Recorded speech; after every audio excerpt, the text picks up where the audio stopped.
Daniel. Kenapa kita harus berdoa? Sudah saya katakan tadi, supaya kita ini dengan Tuhan itu supaya lebih dekat lagi.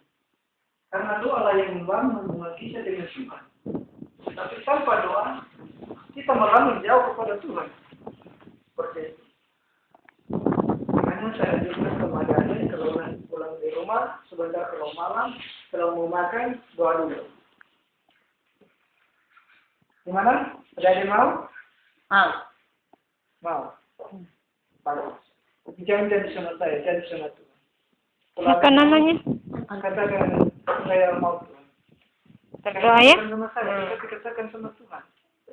Dia Kita mau. manusia. Jadi, bagian sama saya nanti yang akan bisa mengecewakan. Tetapi kalau janji sama Tuhan, tidak ada yang kata kecewa. Kita belajar mengenai doa seorang tokoh dalam Alkitab, yaitu Daniel. Buka dulu kitab Daniel. Semuanya sudah tahu ya cerita tentang Daniel? Belum? Daniel? Sudah tahu cerita tentang Daniel? Belum? Belum tahu atau nggak malu-malu untuk mengatakan? Nggak pernah dikasih tahu? Tidak pernah dikasih tahu? Yakin tidak pernah dikasih tahu sama proses sekolah minggu? Sudah dikasih tahu? Lupa. Apa? Mengenai kita Daniel.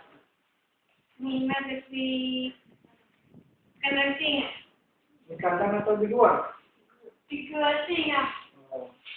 Terus, ingat. Tidak. Belum dikasih tahu atau tidak ingat? Apa iya? Belum dikasih tahu atau tidak ingat? Oke, karena semuanya ini belum tahu, kita akan cari tahu sedikit tentang Daniel. Daniel ini seorang nabi yang tersohor dalam Alkitab juga yang disakit. Dia di dalam kerajaan, dia bekerja di dalam satu kerajaan yang dipimpin oleh Raja Darius. Dan di situ Daniel menjadi penjabat yang sangat tertinggi di dalam kerajaan tersebut. Kalau nggak konsentrasi nanti, setelah saya cerita, saya tanya kembali ya. Gimana? Makanya ada adik Pak Amin, saya nanti kalau saya tanya kembali, kita salah jawaban. Daniel ini seorang tokoh Alkitab yang seorang tokoh di dalam Alkitab yang sangat terkenal namanya. Itu adalah Daniel. Dan Daniel juga bekerja di dalam suatu kerajaan yang dipimpin oleh Darius di Babel.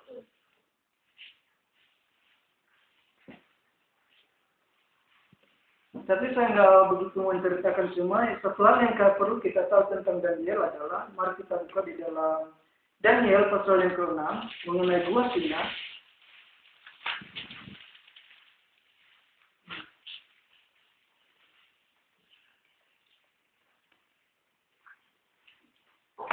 Judulnya gua singa.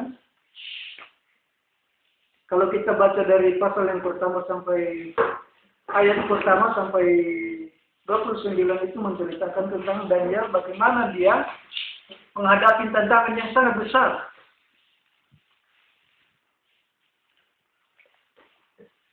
Bagaimana dia menghadapi tantangan yang sangat besar yaitu Daniel. Tetapi kenapa bisa Daniel itu lepas dari tantangan itu? Saya nggak untuk ngajak kita untuk baca bersama, tetapi saya anjurkan nanti pada adik-adik kalau pulang di rumah, tolong dibaca kembali ya ceritanya. Tetapi satu hal yang kita tahu, Daniel bisa lepas dari tantangan yang besar itu karena dia sering berdoa.